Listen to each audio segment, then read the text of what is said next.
Good afternoon. I'm Jennifer Homendy, and I'm the chair of the National Transportation Safety Board. With me today, you can step up a little bit, is Ruben Payan, who was our assistant investigator in charge of this investigation. In total, we have a team of 15 here, plus me, so a total of 16, with a number of specialists from mechanical specialists to survival factors that look at crashworthiness and transportation disaster assistance and others. And I'm happy to go into more of our team and questions. If you're not familiar with the National Transportation Safety Board, we're an independent federal agency that's charged by Congress with investigating every civil aviation accident in the United States and significant events in other modes of transportation, including rail and highway crashes. Our mission is to determine what happened, why it happened, to prevent reoccurrence of that incident in the future. Before I go on, I do want to say on behalf of the National Transportation Safety Board to the families of those who lost loved ones in this tragedy, we extend our deepest condolences, and the survivors who continue to face challenges over the next several months or years, whether it's physical or mental pain and anguish, we will think of you in the weeks, days, and months to come. At 12:43 p.m. local time yesterday, June 27th, Amtrak train 4 was traveling east on the Southwest Chief, which is their long distance line from Los Angeles to Chicago. At the same time, a truck that is owned and operated by MS Contracting LLC, based in Brookfield, Missouri, was transporting aggregate to an Army Corps of Engineers project just north of the crossing. The truck traversed the crossing and came into the path of Amtrak Train 4. The train struck the back part of the truck, and then the train derailed. The train consisted of 2 locomotives, 6 coach cars, a cafe car, and a baggage car, and again, all derailed. This is our first full day on scene, so we are gathering a lot of information at this time, and I'm going to give you an idea of some of that information. First of all, we're downloading the event recorder. That event recorder is going to give us information on when the locomotive engineer blew the horn. It's going to give us information on the speed of the train. In this area, the speed limit is 90 miles per hour. It's going to give us information on the brake application, whether it was full service brake application or emergency braking. We're also downloading the 2 forward-facing cameras. There was not an inward-facing camera, but there are 2 forward-facing cameras. There's also an electronic control module on the truck, the road vehicle, that we're going to want to take and look at, see if it's damaged, and see if we can download similar information from that vehicle. We're downloading data from the wayside and signal systems, and we began interviews of the crew. There were 12 crew members on board the train, so we do want to talk with them, and that is continuing as we have this press conference. In addition, we have 2 members from our Transportation Disaster Assistance Team that is working with the families. Victims were transported to 10 different hospitals, so our disaster assistance team will go to the hospitals and meet with survivors and families of victims. They will also go to the Family Assistance Center in Columbia and work with the Red Cross. We'll then have an organizational meeting tomorrow morning where we will determine what our next steps are. I know I'm going to get questions on the numbers of injuries and the number of fatalities. I've seen and heard a lot of numbers today, and I'm not comfortable with releasing any information unless I'm exact on that information. So I'm going to defer injury and fatality numbers to the medical examiner.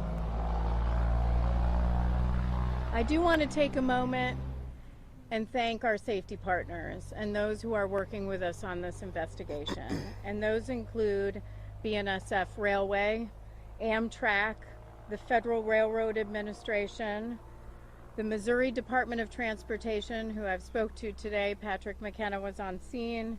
The Missouri State Highway Patrol, a number of local emergency responders that came when this tragedy occurred. And of course, as I mentioned, our tremendous partnership with American Red Cross. Thank you for all you do. I also want to take a moment. I have not had an opportunity to speak with the troop leaders, but I understand there were 2 Boy Scout troops with leaders on the train, Boy Scout Troop 73 and 12, based in Appleton, Wisconsin. And I understand that they were providing assistance after the accident, and so I do plan to reach out to those troops and thank them for those efforts. I do want to take a moment and talk about passive grade crossings. So this was a passive grade crossing. There are active crossings and passive crossings. What makes this a passive crossing is there was a stop sign and crossbucks. There were no arms, there were no warning lights, there were no bells. Those are active crossings. In the United States, there are about 130,000 passive crossings. It's about 50% of crossings in the U.S. In Missouri, there are 3,500 passive crossings. It's about half of their crossings as well. 53% of grade crossing incidents in Missouri occur at passive crossings. And so the NTSB has issued recommendations for a number of years on either closing crossings, consolidating crossings, separating grade crossings, and making grade crossings that are not separated or consolidated active crossings, so that there are gates, bells, whistles to provide warning to drivers that approach crossings. In addition, we have recommended since 1998. In 1998, we did a study on passive grade crossings and technology, and we made recommendations on technology in roadway vehicles that could alert drivers of the presence of a train on approach to a grade crossing. We still don't see action on that. It's been 24 years, and that recommendation is still as important today as it was in 1998. Lives could be saved. And so with that, I'm going to take some questions. I do want folks, if you have a question, to raise your hand. I'll call on you. Please state your name and your affiliation. One question. If I have to come around for more rounds, I will do that. Malik Jackson with Fox 4 News in Kansas City. Are you guys aware of the complaints that people in the city and the commissioners had about this particular crossing going all the way back to 2019? The question is the NTSB aware of complaints about this crossing going back since to 2019? We will be aware.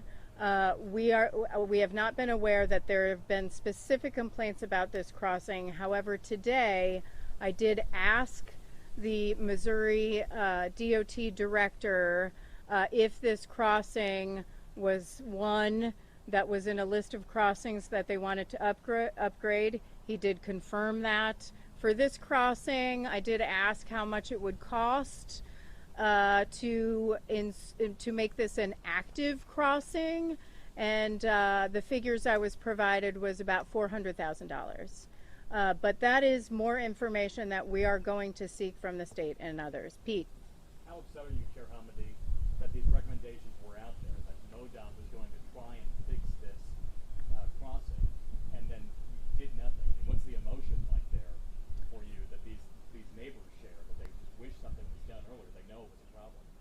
Yeah, great question. The question is, what are my emotions on this?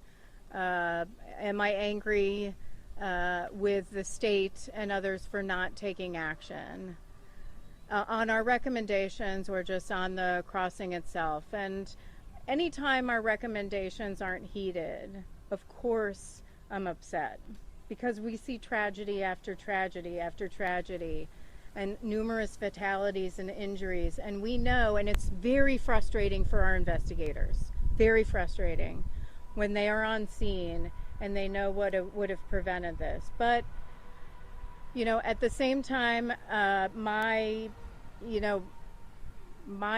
concern, especially when we arrive on scene, is for the families and just how tragic this is. I mean, I love travel by train. I love to ride Amtrak. I've ridden Amtrak on the Empire Builder and numerous lines. It is one of the safest forms of transportation is rail. And so it is so sad when a life is lost as a result of traveling a way that you love. So it's heartbreaking, and I really feel for the families. And then you. Mark Slavitt with KRCG's CBS affiliate for Columbia and Jefferson City. My question for you is, knowing what you know now, how confident are you that you will come up with the cause of the accident? And how long does it take before we know exactly how fast the train was traveling during the accident? I'm hoping we'll be able to confirm the data on, the question was the speed of the train. And I'm hoping we'll have an answer for you on the speed the train was traveling tomorrow. I've been given some preliminary information, but I want to make sure the data is accurate. We want to make sure that the information that was put in on the size of the wheels produced the right information for the speed. And so we just want to confirm that. So I hope to have that to you tomorrow. And I'm sorry, what was the other question? How confident are you how confident are you that you will come up with the cause of this accident? Very confident. How confident am I on the cause of the accident? But when we look at the cause, we don't just look at the immediate contributing or causal factor, which in this case was a truck that went into the path of an Amtrak train. Right? A train can take up to a mile to stop. It's very difficult. And so what do you do in a situation where a vehicle goes right in front of a train as it's moving? I mean, the locomotive engineer reacted. And so, but there are other contributing factors in any accident that we will look at, including lack of vehicle technology, lack of grade crossing infrastructure, and other things that could prevent a future incident from occurring. Sharon Chen, KCTV5 News. You talked about the speed of the train and also prevention, and we're talking about hundreds of thousands of these uncontrolled crossings. We all know Amtrak travels a great deal faster than the freight trains. Now, these trains, as fast as they go, they don't have seatbelts for the passengers. Is that something that the NTSB is going to look into and maybe push for? The question is on seatbelts for trains. We have actually looked at restraints in the past in our DuPont, Washington investigation, especially for children at the time.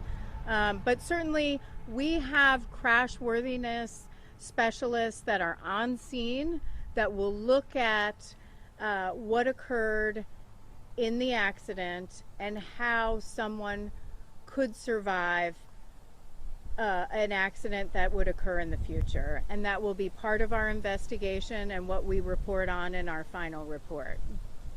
Malik Jackson with Fox 4 News here. You said you've had the opportunity to talk to several of the crew members. What have you learned from them that you can share with us right now?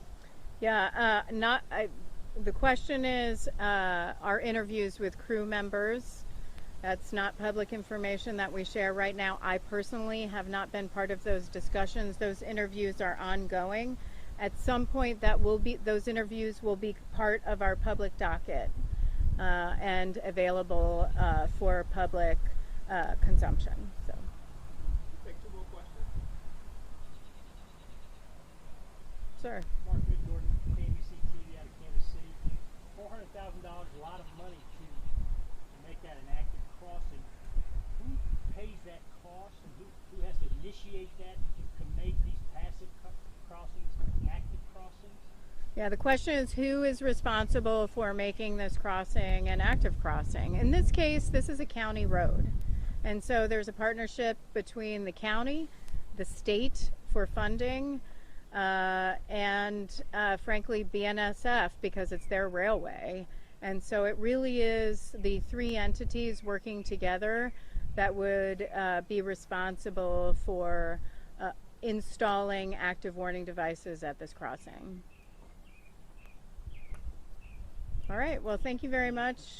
Oh, is there one more? Yes, sorry.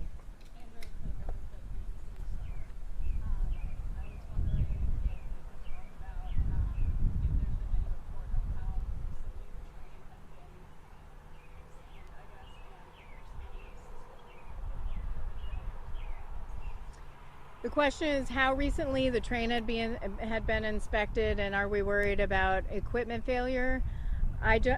We will request that information from Amtrak on the last inspection and what that inspection produced. I do not have concerns about mechanical failure about the train, any mechanical issues with the train. We do not have concerns about track. Our concerns are very focused on this grade crossing, the approach to the grade crossing, and survivability after an accident. All right, well, thank you very much.